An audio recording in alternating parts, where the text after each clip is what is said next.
मराठा आरक्षणासंदर्भात राज्य सरकारनं जी.आर. काढला। मात्र सरकारच्या या निर्णयामुळे एकीकडे मराठा समाजानं जल्लोष केला तर दुसरीकडे ओबीसी समाजानं रोष व्यक्त केला।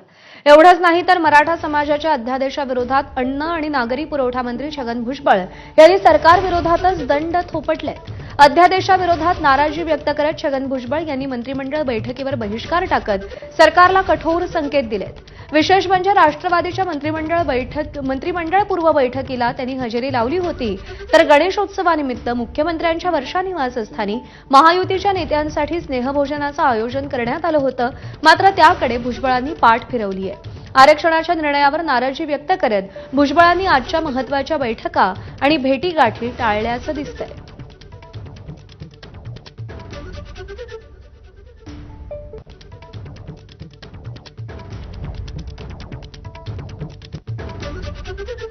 तर छगन भुजबळ यांची नाराजी आता तीव्र आपल्याला दिसून येते, कारण का कालच्या स्नेहभोजनाच्या कार्यक्रमावर देखील त्यांनी बहिष्कार टाकला आणि वेळ पडली तर आम्ही न्यायालयातही जाऊ असं भुजबळ म्हणाले।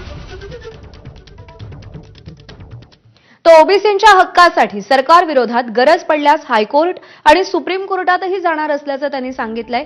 कोणत्याही जातीला कुठेही टाकण्याचा सरकारला अधिकार नाही असं भुजबळांनी सरकारला ठणकावलं।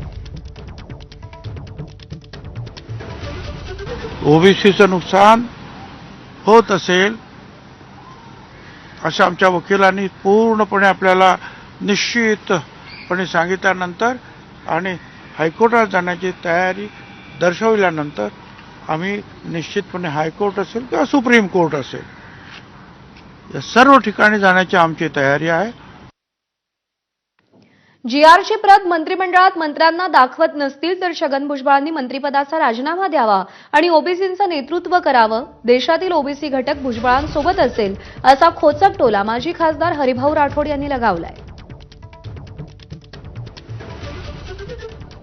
जर त्यांनी या विषयावर राजीनामा दिला तर अख्खा महाराष्ट्र त्याच्या सोबत राहील आणि मग त्यांनी लढाई आपली जी ओबीसीची ती लढायला पाहिजे। खूप झाला 30-35 वर्ष आपण मंत्रिमंडळामध्ये आहे, कॅबिनेटमध्ये आहे, तर किती दिवस आपण त्यांची लाचारी पत्करता।